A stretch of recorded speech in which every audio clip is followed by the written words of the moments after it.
Hey guys. How you doing? Hello.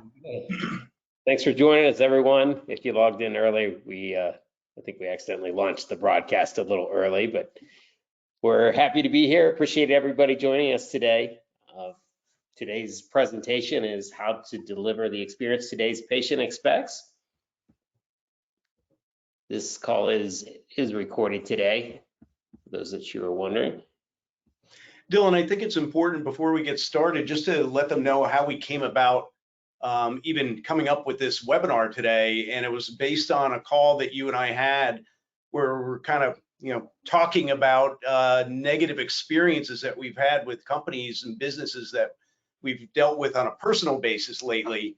And just, what's happened to customer service. And it's been a real problem for so many practices, so many businesses, and I don't know, it's just not getting any better.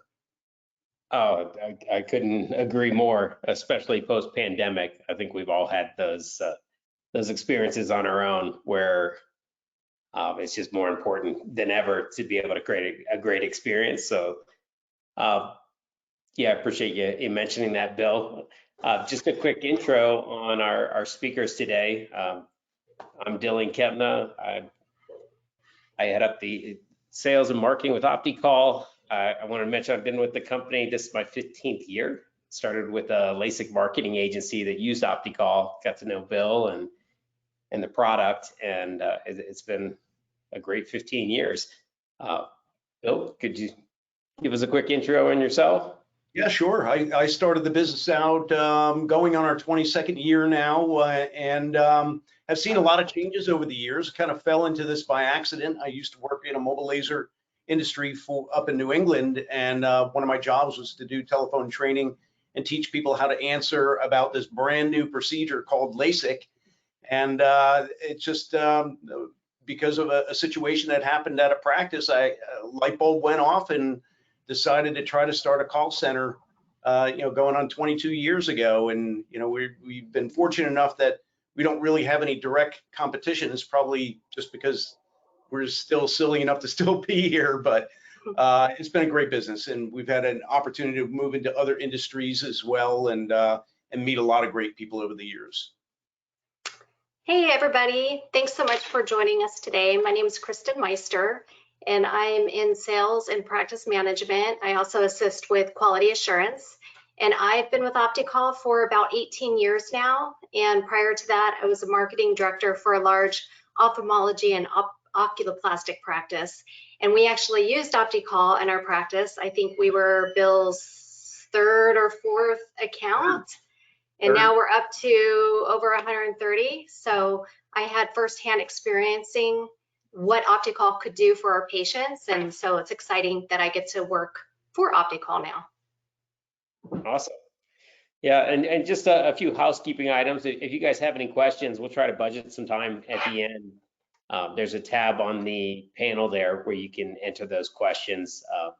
Some of them we'll try to squeeze in as we go through the presentation, but we'll certainly try to stay after if need be. And we're going to launch a couple polls as well. And let's get started here. Here's the first poll, just to get a little audience engagement. Just wanted to hear from you guys how you feel personally about the customer experience at your own practice. The options there are, oh, we got to launch. Here we go. Do you feel it's exceptional, above average, average, below average? We'd love to get your feedback here. And please be honest. We won't hold it against you. Just leave this up for. I think that's pretty good. We got the majority of everyone has voted here.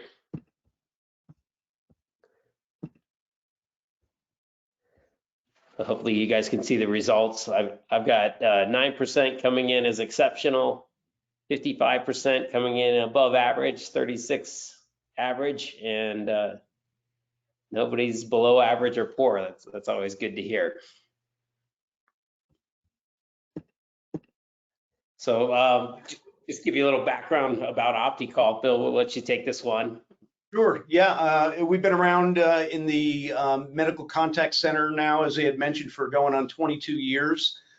Essentially, we're here to try to maximize that patient experience and give them the best experience that they can have, and really become an extension of the practices that we work with.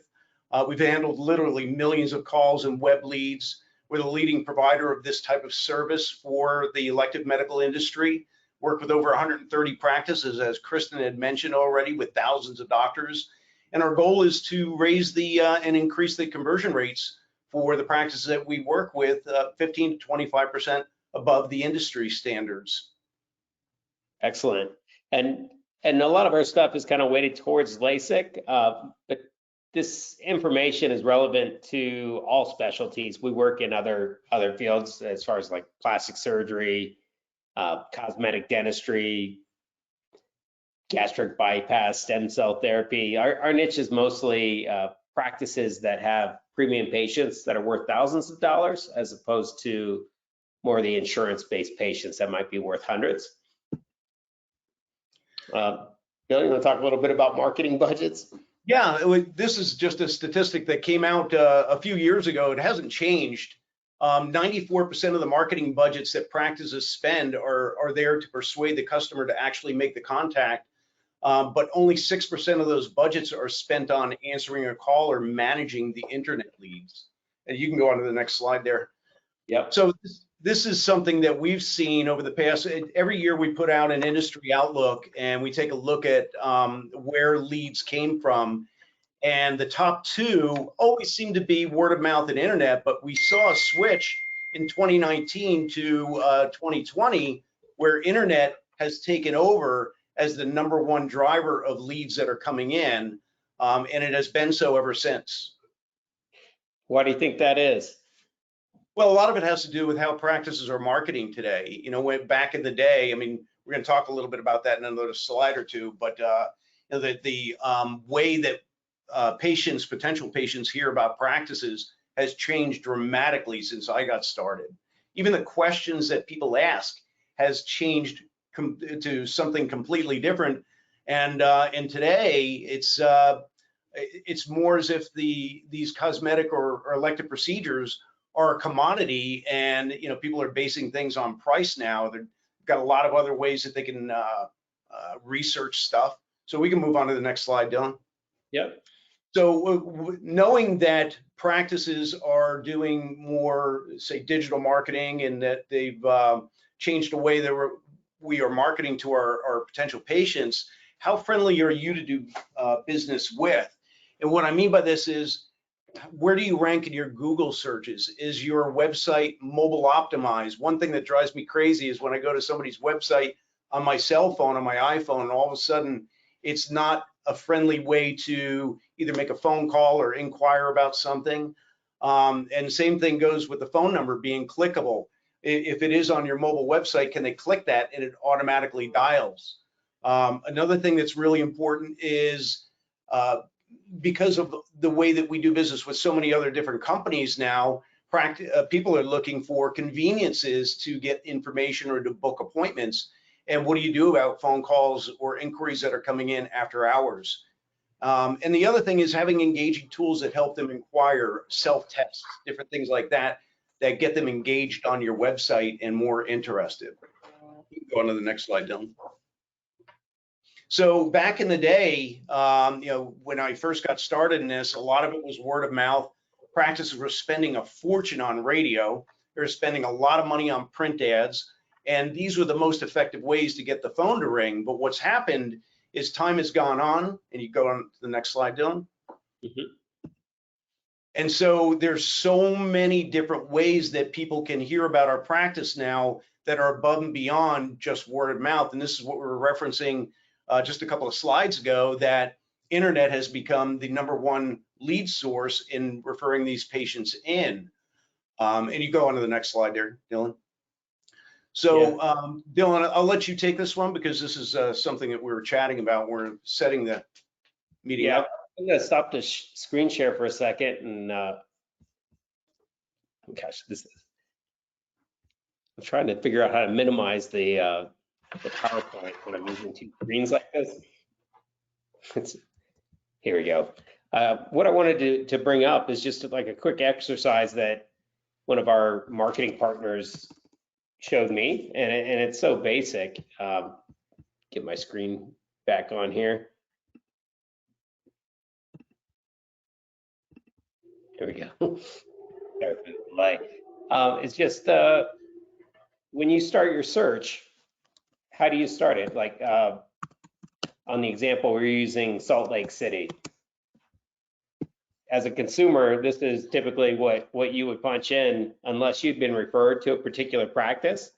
And a lot of this is about, like, I'll use the saying, in order to buy what John Smith buys, you have to see the world through John Smith's eyes. So if you're the consumer, based on your experience, who are you likely to do business with? So when you Google somebody, this is typically what you see. I happen to be in Denver, so sometimes that will skew these results where you guys might see different things. But I personally feel like most people start here within this Google Places, and there's things that you might look at where, like right here, we have 4.9 stars, 1.2 thousand reviews.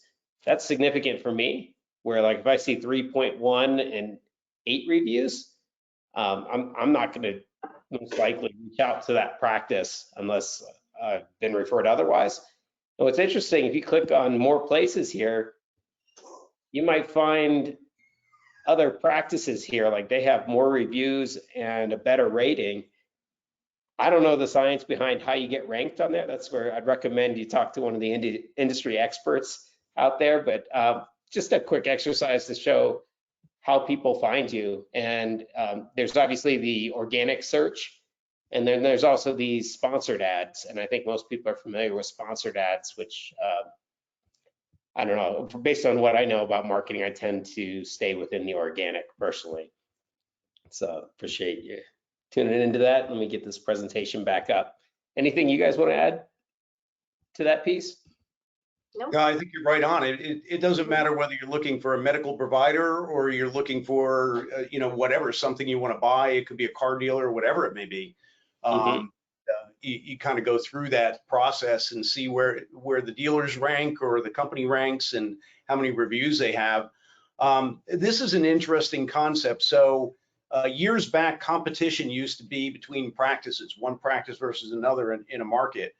And it's changed. Now, our biggest competition really comes, at least from a customer service standpoint, and how our services are judged from other experiences that we have. And we can all think of, you see all these logos on here.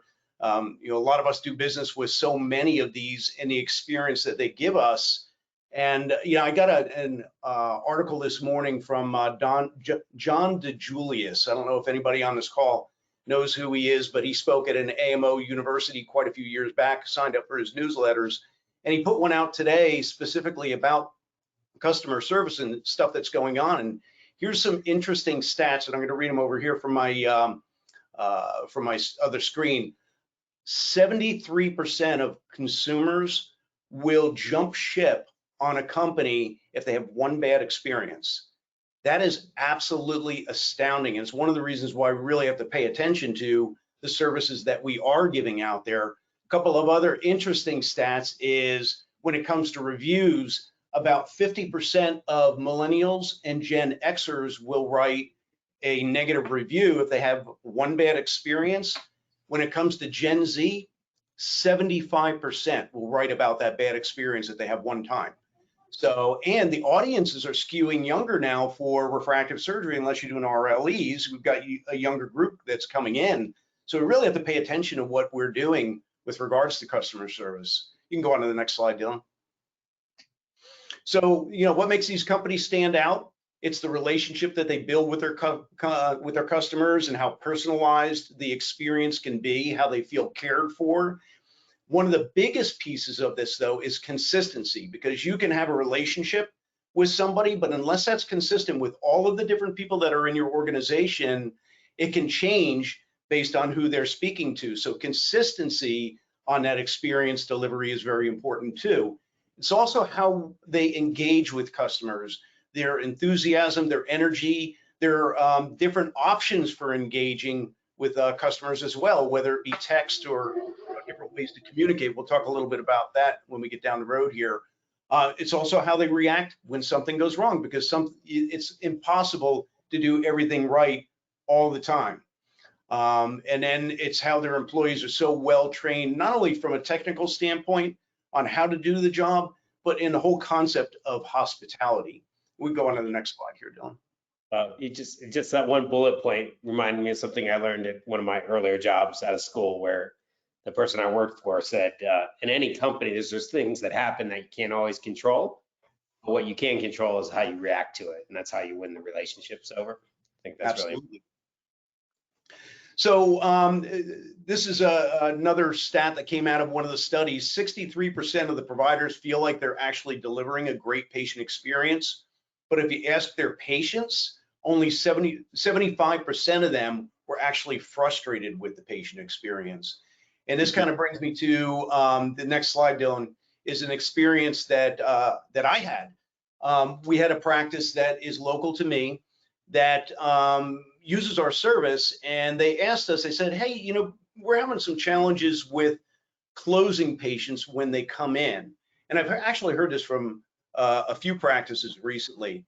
And they said, you know, is there anything you can help with? And I said, well, you know, I had refractive surgery a long time ago. I still have some residual prescription. I'm in the age bracket for an RLE. Why don't I come through the practice and do an in-person mystery shop, and let's see how it goes and see if there's anything that needs to be tweaked or changed. And quite frankly, they had no idea what the experience was going to be like. So here's what ended up happening. So the phone call, you know, obviously was good to set up the appointment and all that. Confirmation process was great. So I get there, and the first thing was parking. Parking was very difficult. I have a big truck, and it's hard to park it anywhere. I could not park it in their garage. It was too tall. And even just kind of snaking around in their parking lot. And then their validation process of validating the tickets was broken. So parking was kind of wonky. But the very first thing that I did, I go into check into the front desk, and I'm all checked in. I said, would you mind if I use your restroom? And she said to me that, yeah, somebody has the key right now, but you know, as soon as they come back, you can go. And so I sit down and I'm waiting. Another patient comes in, says, hey, can I use your restroom? Same story, that you know, somebody's got the key. A third person comes in and says, can I use the restroom? And same story. Well, come to find out, nobody had the key. Somebody from the practice had the key and had it on their desk. So they bring the key back. Now the key is attached to something that looks like it's the size of a frying pan and it's bright red. So if you carry this thing around in the hallways, everybody knows where you're going. And there's only one key, so only one person can go at a time. But when you go to the restroom, it's actually a big restroom that multiple people could use. And so, and then even when one of the people was out, that patient got called back. So, you know, that experience was kind of weird. The next thing that happened was I went through all the diagnostic testing to, you know, see what I could potentially be a candidate for. There was no lifestyle questions asked at all. So they didn't learn about me and why I'm looking into having refractive surgery. Doctor came in, he did a good job at talking. They put a video on, and the video was really just the doctors and, you know, talking heads talking about what you go through if you're going to have the RLE procedure done. But again, no lifestyle stuff was brought in. So it was all very flat and all very mechanical, as opposed to getting somebody excited. And the final person was the coordinator that came in to talk to me about the options, but there was literally no close at all. So at the conclusion, I basically said, so I'm done, I'm good to go. And she said, yep, you're good to go. And I walked out. And so there were so many opportunities within this experience that unless I was begging to have the treatment done, you know, I could easily walk out. And my bet is this happens in a lot of practices, and it would be a good exercise if you have somebody that can go through that experience to report back and let you know what happens. So we can move on to the next one, Dylan. Yeah. But this was, it was completely unknown to the doctors that this stuff was going on. Yeah, I can relate. It seems like there's a lot of businesses out there that seem disconnected with what the customer's perception is. And is their inside reality meeting their outside perception? Well, you guys know Opti calls a call center. Of course, we're going to want to listen to some calls here. So we've got, these are calls that have been scrubbed, just different examples of the type of things that we come across. We do these free lead conversion assessments where we'll place a handful of phone calls and web forms just to get a barometer on what the experience is like. Try not to belabor this too much, but let's see here. Thank you for calling. Can you hear Calls that? may be monitored for quality assurance. If this is a medical emergency, please hang up and dial 911. If you are a physician or For the calling sake of from a this, I'm going to physician jump center ahead. for information. It's nothing mind-blowing. Scheduling is not available. After the tone, please record your message. When So I wanted to play that. That's one of the scenarios that we come across is just bandwidth. Whether you're going straight to a voicemail or somebody's offering to take a message. So that definitely represents a case that you might need some support with overflow, some kind of backup. This call will be recorded our, for quality assurance. Second one here. Thank you for choosing. If you're experiencing a life-threatening emergency, please hang up and dial 911. If you wish to schedule an appointment, please press 1. If you have questions about your bill, please press 2. And these are all within If like you're a 2 primary to 3 care minutes. physician, please press 3. If you're calling from an optometrist's office, please press 4. For all other questions, please press 5. this call is being recorded. If you do not wish to be recorded, please disconnect at this time.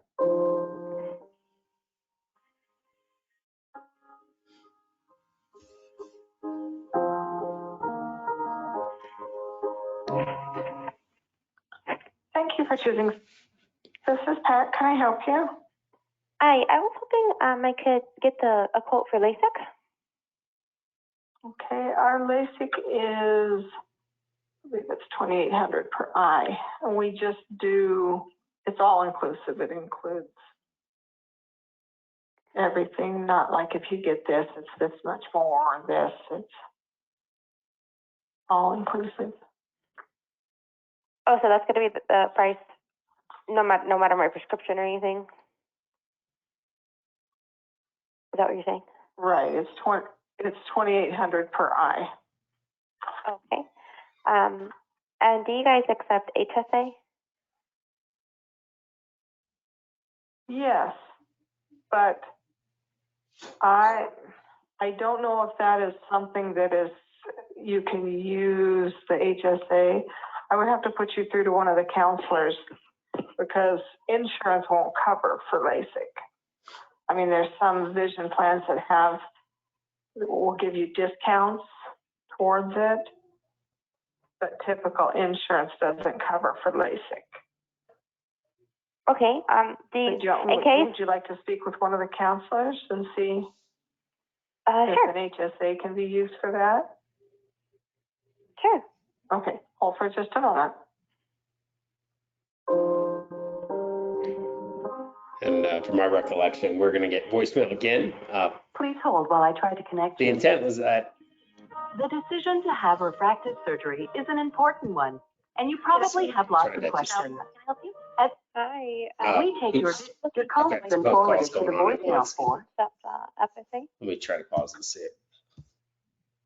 Too many buttons going on. Kristen, you want to take this one? What would you think of that call?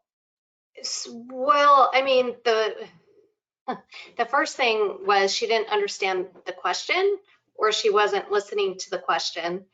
There was no discussion about inviting her to come in for a consultation. She kind of tried to add value to the cost, saying it was all inclusive, but I like to hear more details. Does that include your pre-op exam and your post-op? And then whenever cost, we'll talk about this in a minute, but whenever cost is discussed, it should absolutely be backed up with financing, what type of financing options there are. Mhm. So Yeah. I look at this as a missed opportunity. Being on hold, Yeah. call wasn't handled well, going into another hold without, taking a name and number.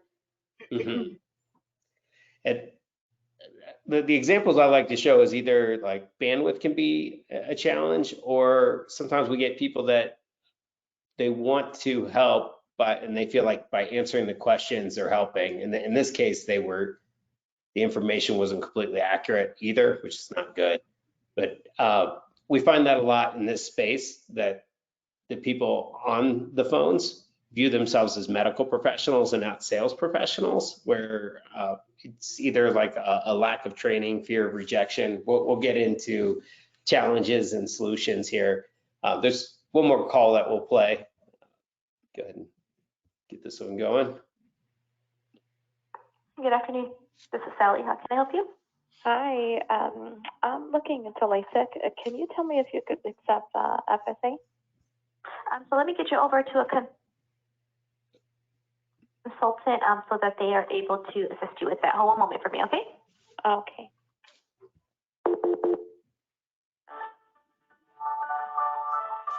Thank you for calling. Thank you for holding. This is Juliet. How may I help you? Hi, I'm looking into LASIK. Can you tell me if you accept FSA? Yes, we actually do. Oh, you do? Oh, good. Okay. Is there a specific amount, or how much would LASIK be? So you can use however much you need to on your FSA account. You would just, use that card and it'll pay for whatever you have listed on your FSA account. So yeah, we definitely do that. Wrong. How much is LASIK? Oh yeah, so it really kind of depends on what you qualify for. There are different options based on the anatomy of the eye. So the first thing is to bring in for an evaluation to see what you qualify for, and if you qualify for LASIK at all. Sometimes, depending on your anatomy, you may not qualify for anything. So with an evaluation, the cost of that is $195, but that would go towards the procedure if you do decide you want to move forward with it. And then once you come in for the evaluation, that is going to be like a full dilated exam, which means you'll be sensitive to light and then also blurry with your near vision for about 3 to 4 hours. It allows the doctor to do measurements on the surface of the eye, and then also look at the back of the eye to make sure everything is nice and healthy, and make sure that you can move forward with surgery, make sure there isn't anything going on back there. So yeah, and if you do qualify for it, the range amount for LASIK, depending on what you qualify for, is anywhere from $3,200 to $4,500. That's for both eyes. Now we are running a promotion for $1,000 off per eye, and that is the price that I gave you is including that $1,000 off per eye. Is including it. Okay, that's good to know. Let me make note of What is Juliet? that. Okay, I may give a call back, but thank you. Yeah, I want to let you know also, I don't know if you know this or not, or what kind of research you've done on, but we are the official LASIK surgeon for the, so we do have that to back us as far as, the, how we operate, and, trust us, and, I'm not biased or anything, but our doctors are great. Okay. Well, You're welcome. Thank you so much. Bye-bye. You're welcome. We'll talk to you. Bye. Bill, I'll go to you on this one. What did you think?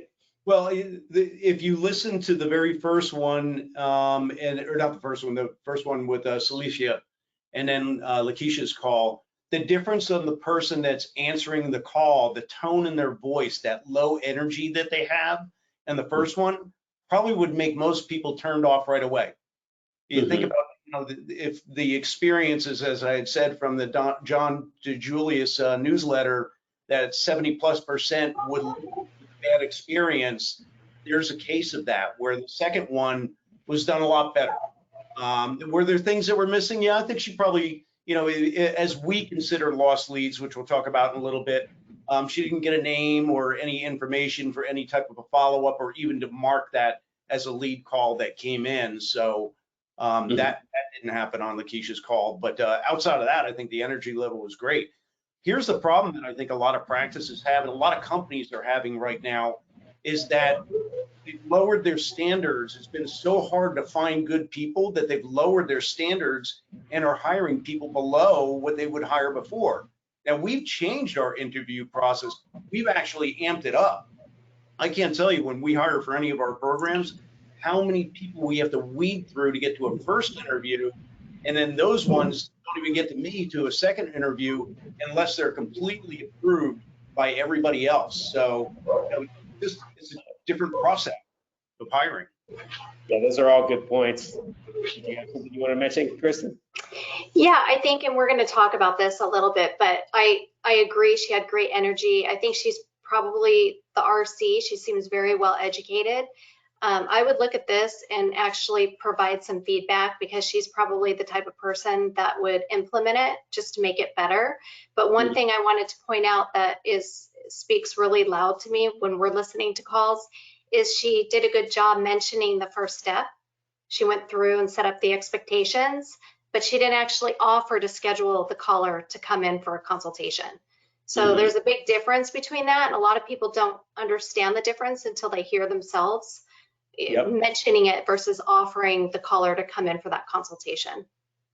Yeah, good points. I like to play that one because we do hear coordinators that are knowledgeable and they're friendly. And I think from a customer standpoint, they might feel like they had a pretty good experience, but from a business perspective, it's still a lost lead in that there's a good chance that there's no record of that call within the practice. So that's usually an eye opener when we do these assessments with practices that they're not really aware of how many calls they might be missing and how many go unregistered, where yes, they did a nice job, but unless that person's intent is booking, that they might be missing out on a lot of leads by not using some of the tools that we're going to share to be able to maximize these opportunities. Appreciate all your feedback on that one. So Kristen, we'll let you talk a little bit about the challenges. Yeah, so challenges, I know Bill hit on this already, but we have a lot of practices that are reaching out to us now because they're having a heck of a time trying to hire people. And in addition to that, they're having a hard time maintaining them. So these people are coming, you know, they might spend a couple months training them and then they quit. So it's a real thing, staff turnover, it's a huge challenge. Improper training. So if once someone's hired, a lot of people are just getting thrown into the role. And again, the bandwidth isn't there. Practices don't have the time to sit down and offer proper training. And I'm going to jump a few points here because no ongoing training. I'm not about training. I'm not about one and done unless there's a way to monitor the original training that you did. If you can't monitor and maintain what they did, most people will go back to their natural habits and not do what they're supposed to be doing. Wrong people answering the phones, if they don't have a good customer service mindset, they're probably not the right person for that role. This is the first impression to your practice. So you've got to have someone with a customer service mindset. No clear or defined process in place. If you don't have a process in place, you're not going to have consistency with your calls or your web leads. So definitely focus on that. We hit on the ongoing training. Staff typically are jumping from task to task and they're multitasking, which is important. But the problem with that is it's hard to do one thing and to do it really well. And I think what Dylan said earlier is a lot of staff are thrown into that role of handling the calls. And as much as people hate the word sales, it's their job to guide that person in for a consultation. So there is somewhat of a sales mentality when you're handling those calls. And then lack of ability to communicate through different channels. Texting is becoming a necessity simply for the convenience to the patient. If you don't have texting, which we're finding probably the majority of practices don't have texting capabilities, I would really encourage you to start researching and see how you can incorporate that into your practice. All good stuff. I had an experience just today. I was following up with a practice and they answered the phone, hello. I thought I called like the wrong number or something. And I could tell somebody brand new because I could hear her whispering about how to transfer the call. And just to your point that, and my wife works at a medical practice where typically people are on the phone their first week on the job, and a lot of practices don't have a triage in place for new premium patients, where all the calls might go through the same people, and it's a different experience when somebody's shopping for a premium procedure that they're paying out of pocket for, typically that could be thousands of dollars, versus an insurance-based general eye exam or any kind of insurance-based appointment. So now we're going to play a sample of an OptiCall call, so you can at least get a feel for what we like to hear in a call and our consistency in our process. I'll go ahead and play this, and while I'm playing it, I'm going to bring up. Thank you for calling. This is Angela. How may I help you? Hi, I'm calling to, I guess, set up. I'm going to bring up our system while you guys listen. Oh, sorry. You guys, you still see me. I stopped showing the screen for a second. To see if it's possible if I can get LASIK. Oh, sure. Be happy to help you out with that. Every time I click on something, it stops the recording. Thank you for calling. This is Angela. How may I help you? Hi, I'm calling to, I guess, set up a schedule to see if it's possible if I can get LASIK. Oh, sure. Be happy to help you out with that. Could I have your name, please? It's James. Thank you very much, James. And just in case we get disconnected, what number can I reach you right back on? Thank you very much. That was perfect. Thank you very much. Now, is this the first time you've contacted our office? Yeah. Wonderful. How did you hear about us? Actually, through a friend and TV commercials. Mm-hmm. Okay, wonderful. And would you mind sharing your friend's name, and I'll count them as your referral? Yeah, it's Rod. Rod, and that's R-O-D as in David? Yep. Okay, perfect. Thank you so much for that, James. We always like to know who's talking about us. So. Oh, yeah. Okay. Now, what sort of difficulty are you having with your vision that you're looking into LASIK? Do you have trouble seeing far away or up close? Far away. Far away? Okay. And are you wearing glasses or contact lenses to correct for that now? Both. Both? Okay. And what type of contacts are you using? Are those the hard or the soft lenses? They're soft. Soft? Okay. Do you take those out every night, or are those the extended where you can sleep in? Oh, I take them out every night. Oh, okay, good, good. Thank you very much for that. Right. Okay, well, the first step, of course, is to come on into our office for a consultation. That's free of charge. We're going to be performing a full dilated exam to see if you are a good candidate. You can expect to be with us for about an hour to an hour and a half. Now, your eyes will be very light sensitive, so I do recommend bringing your sunglasses with you. All right. Now, while you're here, you have a chance to meet with one of our refractive coordinators, our LASIK technician, as well as one of our surgeons. Between them, they'll be able to answer all of your questions. Okay. Okay. Now, before you come in, I do have a little bit of homework for you. To help us get the best results, we would like for you to be out of your contact lenses for the day before the exam, as well as the day of the exam. Will you be able to do that and just wear your glasses? Oh, yeah. Okay. Perfect. Perfect. Thank you very much. I'll shut it off here in just a second. Exactly. Thank you so much. And how soon are you thinking about having the procedure itself done if you are a good candidate? Okay.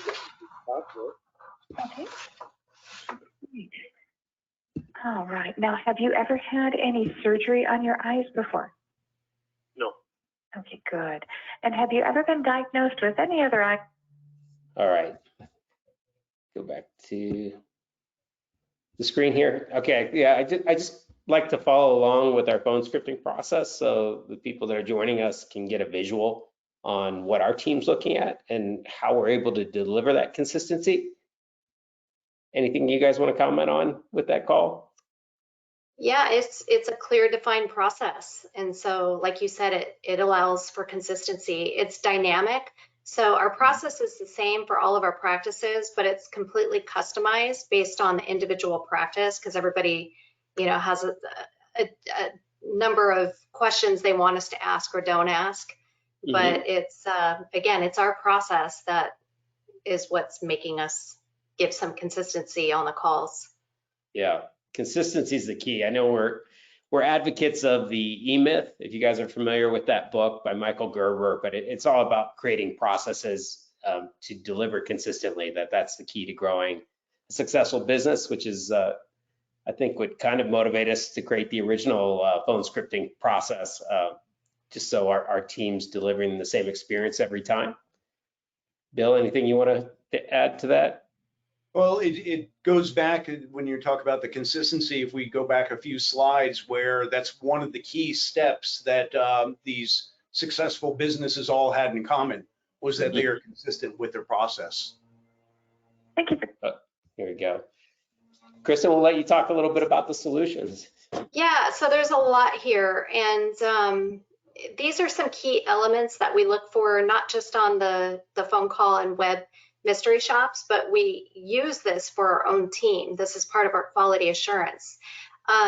What I would say, because there's a lot of information here, see if you can take one thing and just take one thing off this list and implement it into your scripting, whether it's on phones or web leads.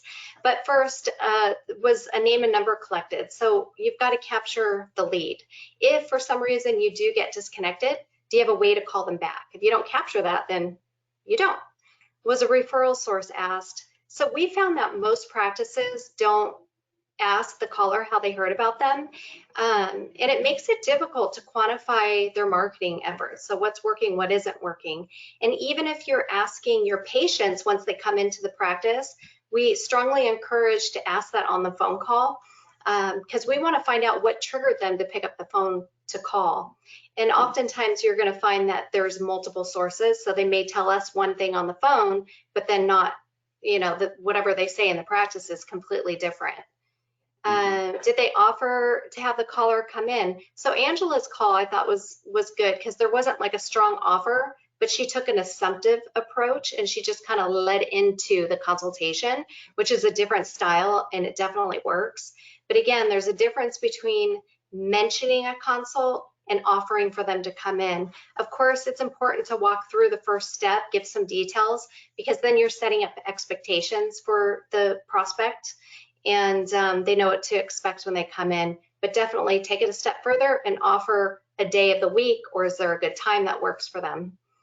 How well did the counselor try to engage the caller? So you can engage with the caller by pre-qualifying them, ask questions about what motivated them to call, or maybe how long have they been considering having the procedure done.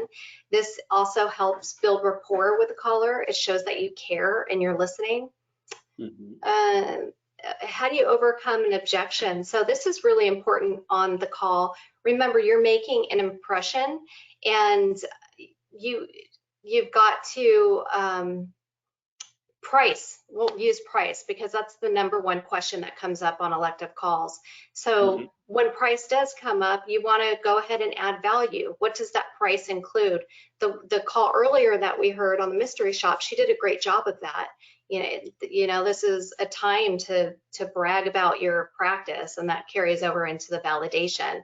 But whenever cost is brought up, I think we mentioned this earlier, back it up with the financing options, whether it's 0% for 12 months, 24 months, low monthly payment plans.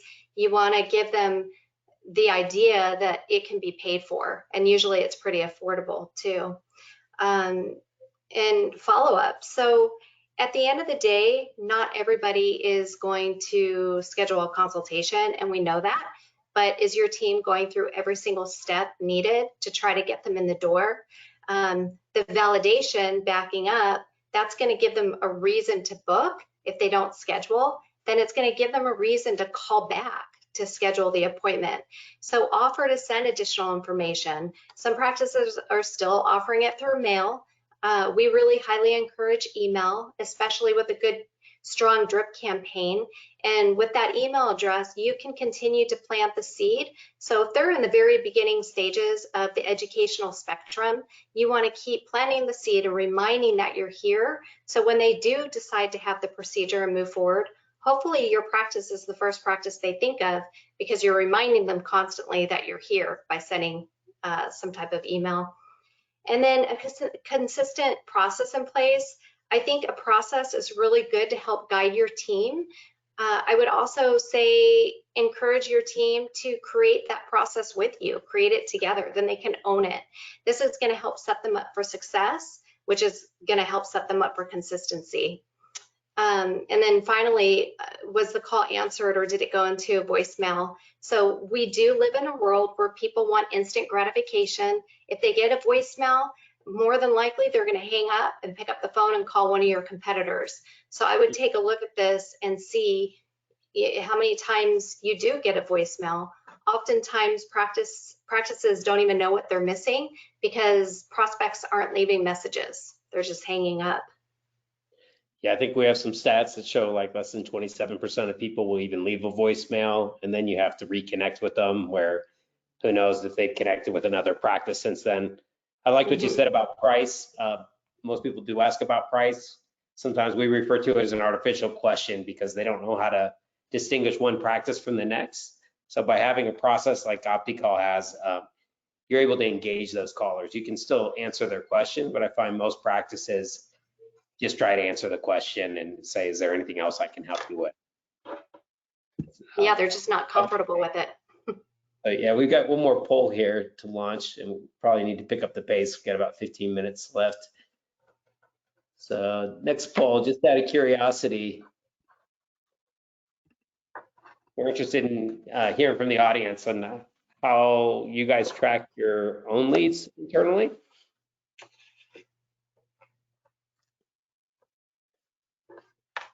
So options are sticky notes. If you have some kind of CRM, like Salesforce, Infusionsoft, NV Prospects, MyMedLeads.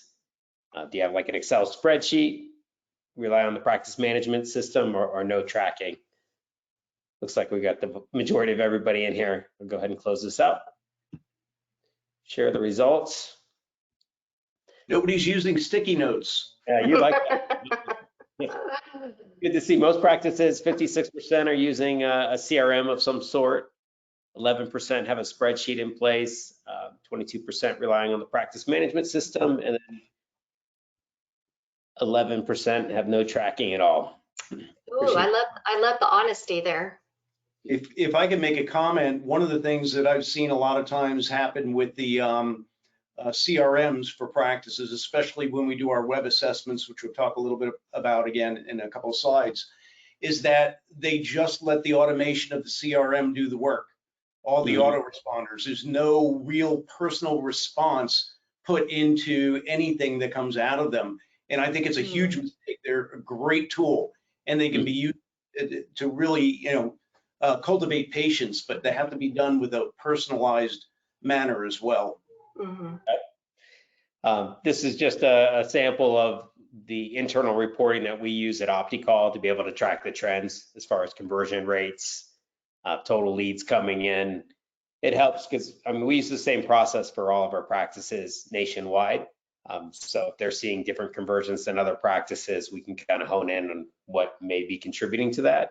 If it has to do with their competition, their reputation, their pricing, their advertising. Anything you guys want to add to that? I think I was surprised to see the results, but I think it's important to have a way to measure your team because it holds them accountable too. And it helps you, if the numbers are low, then it can help you identify a potential issue that's going on.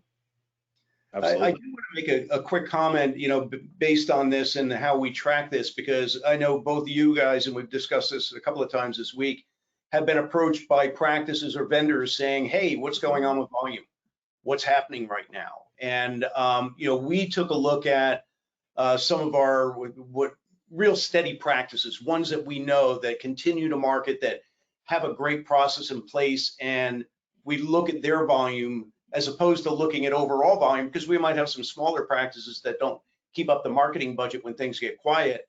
And while we did see the normal dip in July in inquiries and prospects, it bounced back pretty significantly in August, and I expect that throughout the fall is going to remain strong too.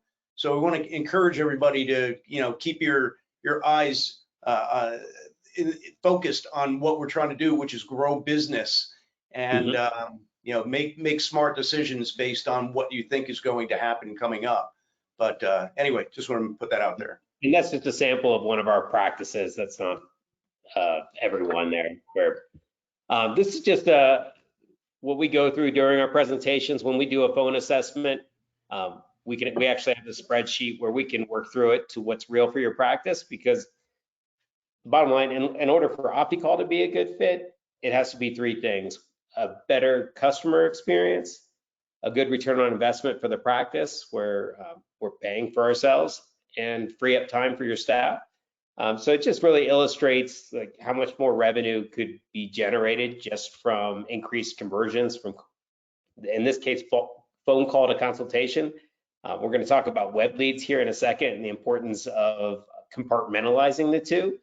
We found from our own experience, there's a significant difference. Last year, OptiCall converted 74% of our calls to consults. The web conversions are much lower than that. So we look at total leads, consult from call to conversion from call to consultation, which we can usually get an idea from the assessment. We'll factor in a no-show rate. We've got it set at 20% here, and then conversions from consult to procedure, and then average revenue, and then kind of auto calculates from there. I'm going to keep it moving here. So now we're going to get into web forms. So we rolled out, we still refer to it as our new program, but it's been 5 years. We just tracked the trends that practices were getting more leads through web forms. So OptiCall rolled out a program called Capture. So now we do a similar process with our assessments where we fill out web forms for the practice to see how quickly they respond, and let Kristen talk about this a little bit. Just keep in mind, we're down to like 9 minutes, so we've got to. I think Bill wanted to take this one on. Yeah. Oh, thank you. So it's pretty obvious that practices are doing a lot more digital marketing now than they are doing the old print and radio and different stuff like that. So the good thing is the digital leads, you know, if depending on the source that you're using, can drive a lot more prospects. The bad thing is that some of these leads are not as committed depending on the lead source that they're coming from. They're coming directly off your website, and they filled out a form. Those tend to be stronger leads, but you know, Facebook marketing, stuff like that, you spend a lot less, but the conversions are lower on those. It doesn't mean don't do them. It means that you know, you have to expect what it's going to bring to you. But the most important thing is speed the lead counts. And when we do these web assessments, sometimes we find that it takes hours to days for people to reach back out to us and respond. And you know, 50% decrease in booking if you're reached outside of 1 hour, that's a huge difference. And one of the other things that really helped us as well with our conversions on web leads is that ability to text, because we understand that people are going to see the caller ID come in if you're making a phone call, not recognize the telephone number and let it go to voicemail. A lot of times they don't listen to those voicemails right away, or voicemail box may even be full. So texting is critical, and having the ability to communicate like that. In fact, there's a statistic that was done from a study that people are, if they're responding to an email, it takes them about 3 hours to respond to an email, where a text is 3 minutes. So the effectiveness of having that texting ability is critical if you're looking to really increase your conversions on these. Nice. Kristen, you want to talk about the study? Yes. So, I mean, in the beginning of the year, we conducted a study for phone and web leads for over 50 practices throughout the country. I think to summarize, we found that the majority of practices don't have a consistent process or any process in place for either. 29% of practices had a consistent process for their web leads, but that meant 71% were considered missed opportunities. That could be because they had a slow response time. Maybe they got an automated email, but no phone call. Maybe they got 1 call, but no emails. Maybe they got 5 emails. There's just no consistency. And single touch points is a big deal for the success too. You can't just reach out one time and expect that somebody's going to respond. And then 21% of all leads had 0 touch points at all. So there was no follow-up by phone, by text, by email. There was no autoresponder email either, which I found kind of fascinating, because people are spending money on digital marketing, but I'm a big believer that you've got to make sure your infrastructure can support your external efforts, or you're wasting money, you're wasting time. And the leads, very few practices made a phone call within the first hour. So a slow response time, basically the longer you take to respond to a lead, the less likely that lead is going to convert to an appointment. So response time is very important. And then calls weren't much better. So 24% of practices had a consistent process in place, but 76% were considered missed opportunities. They weren't capturing a name and number. They may not have asked for the marketing source, which was pretty standard actually. They didn't offer for them to come in for a consultation. At the end, there was no follow-up to these people, no offer to send out additional information or try to capture that lead. And 14% of all calls went directly into voicemail. So again, that goes back to your infrastructure. You've got to be able to support the external efforts that you're putting out there. Absolutely. We won't dig too deep into this, but we reference the MIT lead response study quite a bit. Like if you watch our capture video on our website, it's really all about speed to lead. If you look up any studies on lead response, that's the correlation. The faster you get to these leads, the more likely you are to convert them. So our team knows the sense of urgency. We get to them as quickly as possible. I want to say our average response time is typically under 20 minutes. I mean, we can't guarantee that, but our team knows how important it is to get to them quickly. Where we find at the practice level, a lot of times the people handling these tasks, it's like something they need to get done before they leave at the end of the day. And sometimes we'll find that it can go days before they respond, or they don't respond at all. It's quite shocking. Just wanted to share this graph. This is something we used at a marketing company I used to work with. They called it Educational Spectrum. Just to talk about like the conversions on web leads are lower than what we see from phone leads. 1 to 5% of your target audience is what we consider now buyer. Those are probably the people shopping around, calling, scheduling consultations. You have 15 to 40% of your audience that's currently investigating. So they might, I feel like these are the web leads. They're kind of here between L and M. That doesn't mean that you shouldn't have a good process in place, just means that they're maybe not as far along the spectrum. We also have different communication styles with different demographics, especially the younger generation. They're used to instant gratification.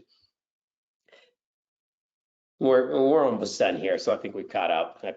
Sorry to speed things up there, but this is just an infographic of what the process that we've developed at OptiCall, and we've kind of tested it out as far as what's scalable, what we can do consistently.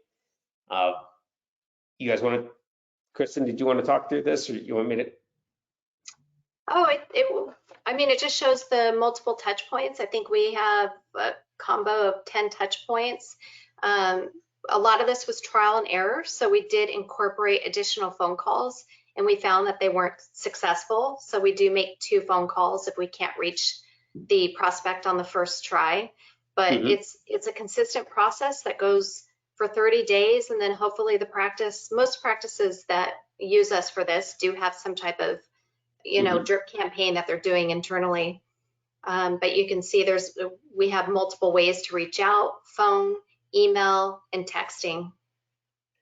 Yeah, I think as we've discussed, I'd say probably 80% of the results come from that quick response. But by adding these additional modalities and campaigns, we've seen a bump of like 20% in our conversions internally. So we do the round of personalized outreach, a phone call, personalized text, and email, so they know where the call came from and whatever method they're comfortable communicating with. That's our process, where we find practices are all over the board. Some employees may just call once, some send 1 email. The response times can be delayed, and some practices kind of just rely on their CRM's auto responses. And from a consumer perspective, it's not that compelling. So kind of approach it like if it were our practice, how would we want these to be handled? And we'd encourage you to do the same. So we do a separate calculation on the cost calculator for web leads. It seems low. Like we find that the average practices are closer to 15%. The nice thing about web forms is there's a trail. With the phone assessments, it's usually an eye opener for practices that there's opportunities that are going untracked and are going unanswered. With web forms, you can go back to your webmaster, get a list of all the forms that came through, cross-reference with how many booked, and kind of do the same assessment to see how much revenue you're generating from those forms. On average, well, I should mention, this also depends on the marketing sources. Practices that are very aggressive with their digital marketing, they might get a lot more volume, conversions might be lower. Organic traffic to the website on contact forms tend to convert the highest. Social media ads, they're affordable, but they tend to convert pretty low as well, sometimes 10% or lower.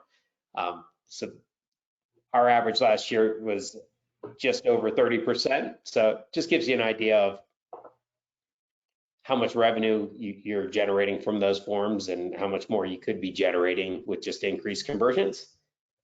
And I think we're about to our last poll. So just curious from our audience that's still with us, appreciate your patience.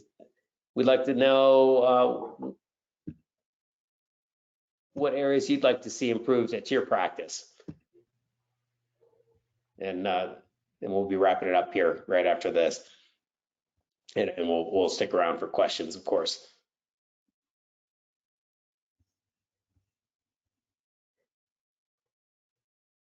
I've got the majority in here. I'll go ahead and close this out, share the results. So it looks like about half of you say phone handling. I